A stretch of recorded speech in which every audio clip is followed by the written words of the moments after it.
Dukes. Morning, folks. Good morning. Good afternoon, sorry. Oh, that's right. Good afternoon. Sorry again. And I'm sorry, before you start, I don't have a bell or anything. I'm just going to show you when the 3 minutes is up. Just start getting toward your conclusion at that time. Yes, sir. Thank you so much. This is odd for me. I have a very loud, powerful voice, so I'm not used to this kind of amplification. So, do you need the mic? Or It's because of the television. I got yes. it. Not a problem. Can you let me know when I can start, when my time starts, please? You can start whenever you're ready.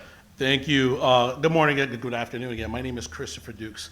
I think it's pretty obvious. I'm an African-American citizen, Connecticut native, devout Christian, and more importantly, I'm a father of two beautiful children who, like me, are currently surviving the impact and dangers stemming from a lack of appropriate measures of accountability and transparency for prosecutors. I'm not here to demonize this profession at all. I have a lot of respect for it. Instead, I am here to provide information to add a little bit of clarity of some of the matters that you've heard already today. What rang out most for me today is that I heard commentary concerning doing the right thing and being kind. The reason why I am here celebrating my 50th birthday with you all is because my children and I are still suffering. I'm a person who was falsely accused of domestic violence. This state knows it.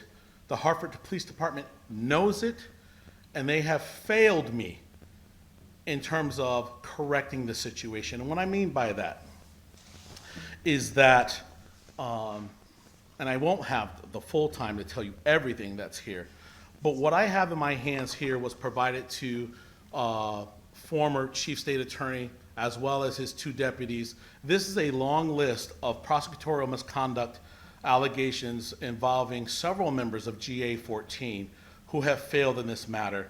On January 30th of 2019, I broke tradition that other defendants will not do. I stood up for myself and I told them exactly what happened to me, that my children and I were victims of swatting, that my ex-wife tried to have us killed for the sake of getting death benefits or whatever. And I asked that the court listen to me. The Honorable Judge Baldini suggested that I provide the state with the evidence that I claimed I had. I said I had over 3,000 inventory items. Other members of that prosecutor's staff started laughing at me in the corner when they sat over there. What I did provide the state was 506 false statements, perjury. These are all perjured comments that were provided during the time I was investigated. I provided them 18,000 phone communications between my ex and her lover, two of them occurring during the time she alleged that she was being kidnapped, beaten, and restrained with duct tape. The division's forensic state lab came back with two separate individual reports indicating that I was exonerated, that I was eliminated as a contributor of DNA. The GA-14 didn't like that. They sent for more testing. They got the second results. I was completely eliminated as a contributor. They actually know that you can draw the conclusion that my ex, now ex, is the only person in the world who could have even removed the duct tape she alleged that was used to bind her.